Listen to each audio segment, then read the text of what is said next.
పరిశుద్ధుడైన మా ప్రభువా, మీకు స్తోత్రాలు వందనాలు చెల్లించుకుంటున్నాము. మహోన్నతుడా మా ప్రభువైన యేసు, మిమ్మల్ని స్తుతిస్తూ ఉన్నామయ్యా. మిమ్మలను స్తుతించుటకును, మిమ్మలను గూర్చి పాడి కీర్తించి ఘనపరచుటకును సహాయము చేయండి. మీ కృపలో మమ్మలను బలపరచమని ప్రార్థన చేస్తూ ఉన్నాము. మీరు మాకు ఇచ్చిన ఈ సమయాన్ని బట్టి మీకే స్తోత్రాలు వందనాలు చెల్లిస్తూ ఉన్నాము. కృపామయుడా, దయా సత్య సంపూర్ణుడా, మీకే స్తోత్రాలు వందనాలు చెల్లిస్తూ ఉన్నాము. మీరు ఈ ఆరాధనకు అధ్యక్షత వహించండి. తండ్రిని ఘనపరచుటకును, రక్షకుడైన యేసుక్రీస్తును మహిమపరచుటకును, మేము నాయన పరిశుద్ధాత్మనితో సహవాసము చేయుటకును కృపను దయచేయండి ప్రభా. మా అంతరంగములను మీరు కనికరించండి, మా అంతరంగములను మీరు బలపరచండి. మీ ఆత్మశక్తిని, ఆత్మ పట్టుదలను మాకు మీరు దయచేయండి. ఆత్మ విషయమై తీవ్రత కలిగి ఉండమని చెప్పినారు. అలాగే దేవుని విషయంలో పట్టుదల కలిగి ఉండమని చెప్పినారు. మీ యొద్ద సహనముతో కనిపెట్టమని మీరు చెబుతున్నారు ప్రభా. అట్టి నాయన స్వభావం మాకు మీరు దయచేయండి. తండ్రి అయిన దేవా, మీ సన్నిధిలోనికి వచ్చి మిమ్మల్ని వేడుకొంచున్నాము. మీరు మాకు అధ్యక్షత వహించండి. ఏ రీతిగా మిమ్మల్ని స్తుతించి ఘనపరచవలనో సమస్త విషయాల్లో మీరే మీ కృపను మాకును మీరు సమృద్ధిగా మీరు దయచేయండి. ఈ ఆవరణమంతా మీ సన్నిధితో నింపండి ప్రభా. పాటలు పాడుచుండగా ఆ పాటల ద్వారా దేవుని యొక్క ఆత్మ మమ్మలను బలపరచునట్లుగాను, మిమ్మలను మహిమపరచువారముగా చేయండి ప్రభా. అలాగే మాలో ఉన్నటువంటి నిర్లక్ష్యము, నిర్లిప్తత సంపూర్ణంగా తొలగిపోనట్లుగా చేయండి. దుష్టుని యొక్క ఆటంకములు మాలో కానీ, ఆవరణంలో కానీ, ఎవరిలో ఎక్కడ ఆటంకములు లేకుండా చేయండి ప్రభా. అడ్డుబండయు అడ్డు గోడలను కూలద్రోయమని ప్రార్థన చేస్తూ ఉన్నాము.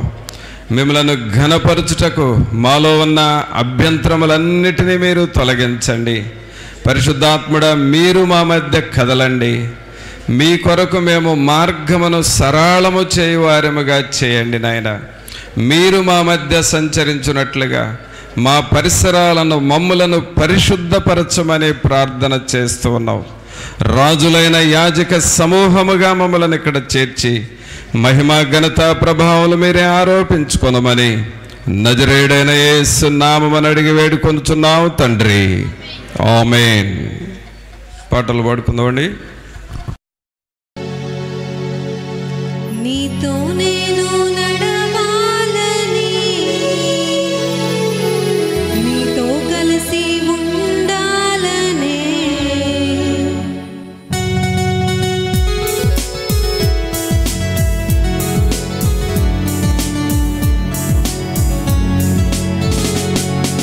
నీతో నేను నడవాలని, నీతో కలిసి ఉండాలని,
ఆత్మానా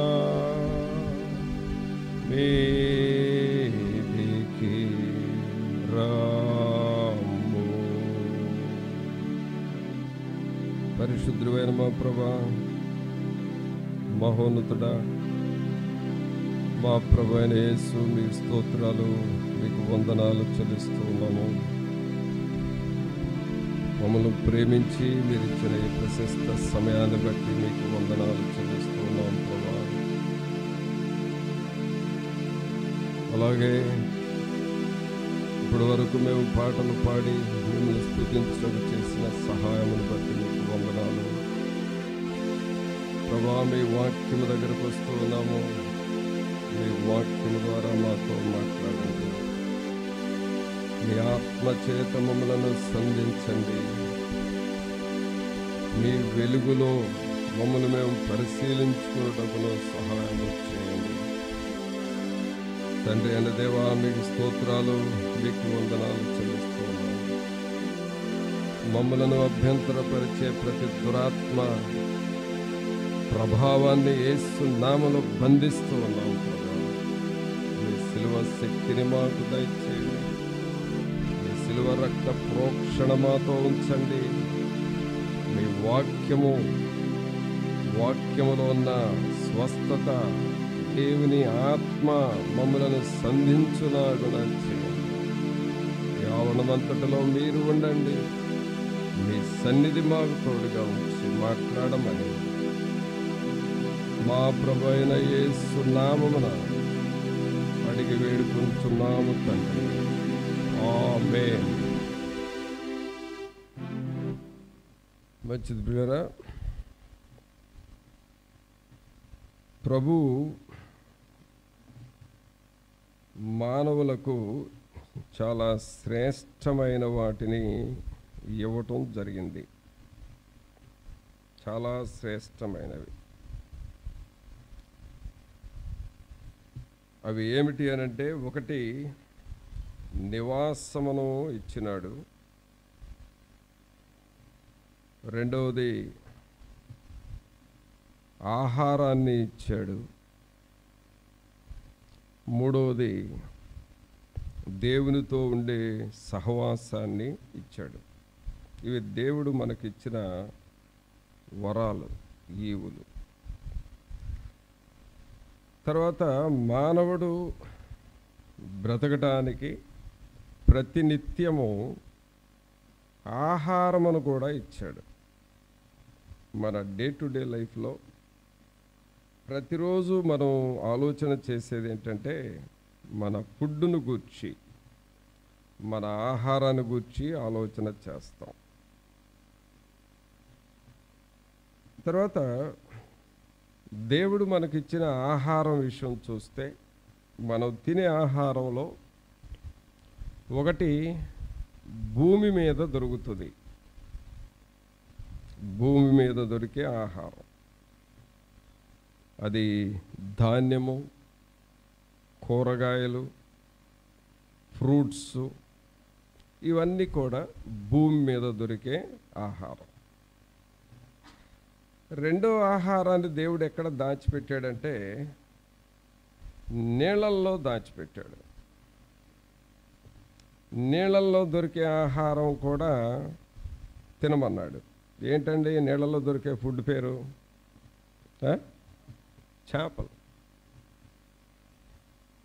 చేపలు, అలాగే నీటిలో ఉండే పీతలు, రొయ్యలు, ఇలాంటివి ఏవైనా సరే నీళ్ళల్లో దొరికే ఆహారం. కాబట్టి దేవుడు మనకు ఆహారాన్ని భూమి మీద ఉంచాడు, నీళ్ళల్లో కూడా ఉంచాడు. ఈరోజు మనం నీళ్ళల్లో దొరికే ఆహారాన్ని గూర్చి వాక్యం వినబోతున్నాం. నీళ్ళల్లో దొరికే ఆహారం ఏం దొరుకుతుంది నీళ్ళల్లో? సహజంగా నీళ్లు అనేవి మనం త్రాగుతూ ఉంటాం. నీళ్లతో మనం మన పనులు చేసుకుంటాం. అలాగే నీళ్లతో చేలు తడుపుకుంటాం, పంటలు పండించుకుంటాం. కాబట్టి నీరు పంటలు పండించడానికి వాడుతున్నాం. అలాగే మన డైలీ లైఫ్ పనులు, ఇంటి పనులు, పాత్రలు శుభ్రం చేసుకోవడం, బట్టలు ఉతుక్కోవడం, వీటికి వాడుతున్నాం నీళ్ళని. అలాగే త్రాగటానికి కూడా వాడుతున్నాం. కానీ నీళ్ళల్లోనే దేవుడు మంచి ఆహారాన్ని దాచిపెట్టాడు, మంచి ఆహారాన్ని పెంచుతున్నాడు. ఆ నీళ్ళలో దొరికే ఆహారం ఏంటంటే చేపలు. చెప్పండి అందరూ, చేపలు, ఫిషెస్. ఈరోజు మన ప్రసంగ అంశం పేరు చేపలు.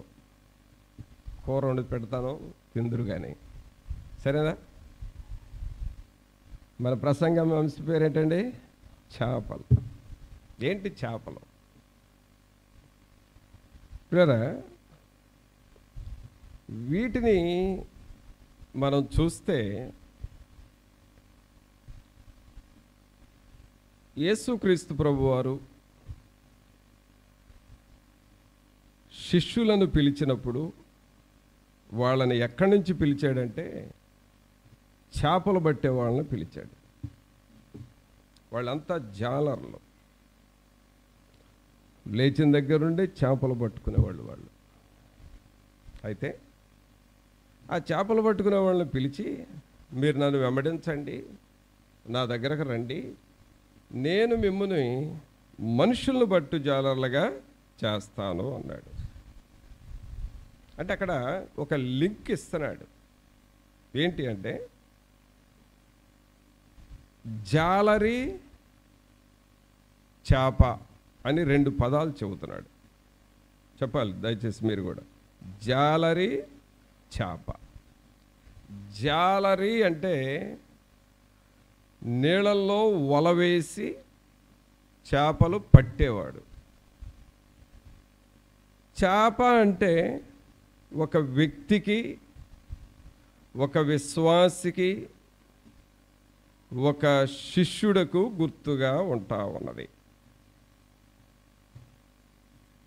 ఇక్కడ మనం చూస్తే, నేను మిమ్మును మనుషులను పట్టు జాలర్లుగా చేస్తాను అంటే, అక్కడ మీరేమో జాలర్లు అయితే మనుషులేమో చేపలుగా నేను మీకు చేస్తాను అన్నాడు. కాబట్టి ఇప్పుడు చేప అనగానే మనకు రావలసిన ఒక మీనింగ్, ఒక అర్థం ఏంటంటే మనుష్యులు అని అర్థం. చెప్పండి, చేప అంటే అర్థం ఏంటి? ఇప్పుడు మనకి మనుష్యులు అంటే శిష్యులను నేను మిమ్మల్ని మనుషులు పట్టు జాలర్లుగా చేస్తానన్నాడు. ఇప్పుడు ఆ మనుషులు ఎవరంటే చేపలు, చేపలు ఎవరంటే మనుషులు, అనగా విశ్వాసులు. తర్వాత ఈ చేప ఒక విశ్వాసికి గుర్తుగా ఉన్నది.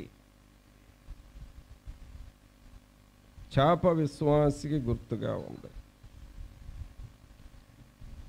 సహజంగా చేప అనేది ఎప్పుడూ నీళ్ళల్లో ఉంటుంది. అది నీటిలో నివసించు ప్రాణి, నీళ్ళల్లో బ్రతికే జీవి. నీళ్లు లేకపోతే అది బ్రతకలేదు,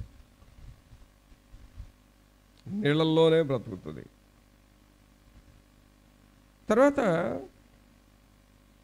దానిలో ఒక మంచి మెకానిజంను పెట్టాడు దేవుడు. అది మన వల్ల కాదు, కానీ చేపలకు మాత్రమే దేవుడు ఆ టాలెంట్ ఇచ్చాడు, ఆ మెకానిజాన్ని ఇచ్చాడు. ఏంటి అని అంటే, జనరల్గా కెమిస్ట్రీలో నీరు అనేదానికి ఆ ఫార్ములా H2O అంటే రెండు రకాల వాయువులో మిళితము నీరు అవుతుంది. ఒకటి హైడ్రోజన్, రెండు ఆక్సిజన్. ఈ ఆక్సిజన్ను చేప తీసుకోవాలి అని అంటే అది నీటిలో ఉండటం బట్టి మనకేమో వాయువులో ఆక్సిజన్ తీసుకుంటాం మనం, భూమి మీద ఈ గాలిలో ఉన్న ఆక్సిజన్ మనం తీసుకుంటున్నాం. చేపకైతే గాలిలో ఆక్సిజన్ అందదు, నీటిలో ఉన్న ఆక్సిజన్నే తీసుకుంటుంది. అంటే నీటిని ఆక్సిజన్గా కన్వర్ట్ చేసి ఆ ఆక్సిజన్ని చేప తీసుకుంటా ఉంది. అదొక mechanism, the great mechanism in fish. దేవుడిచ్చిన జ్ఞానం అది. అలాగే ప్రియులారా, ఒక విశ్వాసి చేప నీళ్ళల్లో ఉన్నట్లుగా మనము జీవజలములో తిరుగుతూ ఉండాలి. మనం ఎక్కడ సంచరించాలి అనంటే జీవజలములో ఉండాలి. చేప నీళ్ళల్లో ఈదుతున్నట్లుగా, నీళ్ళల్లో బ్రతుకుతున్నట్లుగా మనము కూడా దేవుడిచ్చే జీవజలం, నేను జీవమిచ్చుటకును ఆ జీవము సమృద్ధిగా ఇవ్వటానికి వచ్చానని చెప్పాడు కదా, ఆ జీవములో, ఆ జీవ జలములో మనం బ్రతుకుతూ ఉండాలి. అంటే ఎప్పుడు చూసినా మన చుట్టూ దేవుని జలము, జీవజలము, దేవుని ఆత్మ, దేవుని వాక్యము, దేవుని నీరు, దేవుని సన్నిధి మన చుట్టూ ఉండాలి. చేపకు ముందు నీళ్లున్నాయి, వెనక నీళ్లున్నాయి, క్రింద నీళ్లున్నాయి, పైన నీళ్లున్నాయి. అంటే చేప నీళ్ళల్లో ఉంది. అలాగే ఒక విశ్వాసి దేవుని సన్నిధిలో, దేవుని వాక్యములో, దేవుని జలములో బ్రతుకుతూ ఉండాలి అనేది దేవుని ఉద్దేశం.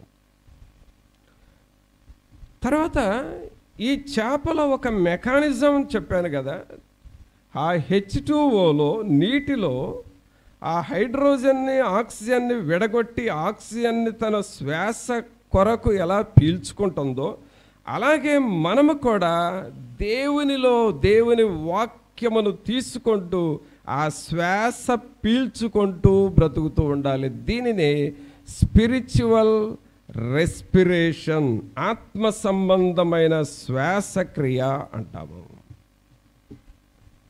గాలిలో ఉన్న వాయువును పీల్చుకుంటూ మనం ఎలా బ్రతికామో, దేవునిలో ఉన్న వాయువును పీల్చుకుంటూ ఆత్మీయంగా మనం బ్రతుకుతూ ఉండాలి. ఇది మనము చేప దగ్గర నేర్చుకోవలసిన ఒక ఆత్మీయ పాఠం. అలాగే ప్రియులారా, ఇప్పుడు మనము ఒక చేపగా పోల్చబడితే, ఒక విశ్వాసిగా మనం పోల్చబడితే, ఇప్పుడు ఈ చేప చేయాల్సిన పనులేంటి? చేప యొక్క పనులేంటి? ఎన్ని రకాల చేపలు ఉన్నాయని చూస్తే దేవుని వాక్యంలో చూద్దాం. మత్తయి సువార్త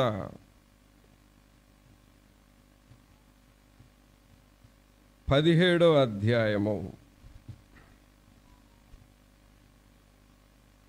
మత్తయి సువార్త 17వ అధ్యాయము 24వ వచనం నుండి చదువుదాం.